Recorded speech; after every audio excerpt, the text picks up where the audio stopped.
जय महाराष्ट्र मालिका प्रेमींनो, स्वागत आहे तुमचं आपल्या चॅनलमध्ये, जिथे आपण घरोघरी मातीच्या चुली या मालिकेचे रिव्ह्यूज अपलोड करत असतो। आणि येणाऱ्या 27 ते 29 जुलैच्या भागामध्ये आपल्याला लता जानकीची खरी आई आहे आणि हे लताला कसं काय समजतं हे बघायला मिळणार आहे। तर यामध्ये दिवस मंगळवार, मंगळागौरचा कार्यक्रम हा रणदिवेच्या घरी थाटलेला असतो, पण बाहेर आपल्याला ओवी आणि लता मधलं बोलणं बघायला मिळतं। लता विचारते, तुझ्या हातात काय आहे? ओवीच्या हातामध्ये एक कागद असतो, त्याच्यावर एक चित्र काढलेलं असतं। लता विचारते, हे कुणाचं चित्र आहे?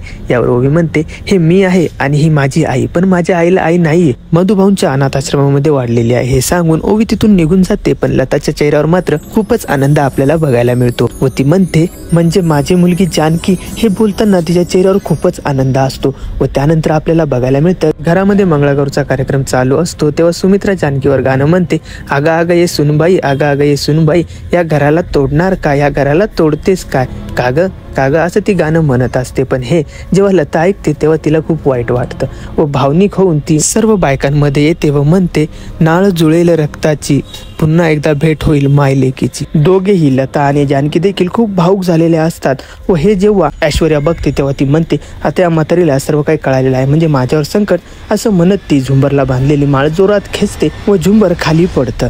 तर प्रेक्षकांनो, आता झुंबर त्यांच्यावर पडणार का, किंवा त्या अगोदर हुशारी दाखवत जानकी दोघांचे जीव वाचवून घेणार व ऐश्वर्याच्या कानाखाली वाजवणार, हे पाहणे खूपच मजादायक आणि इंटरेस्टिंग ठरणार आहे। तर बघत राहा आणि रिव्ह्यूज साठी आपल्या चॅनलला सबस्क्राईब करायला विसरू नका।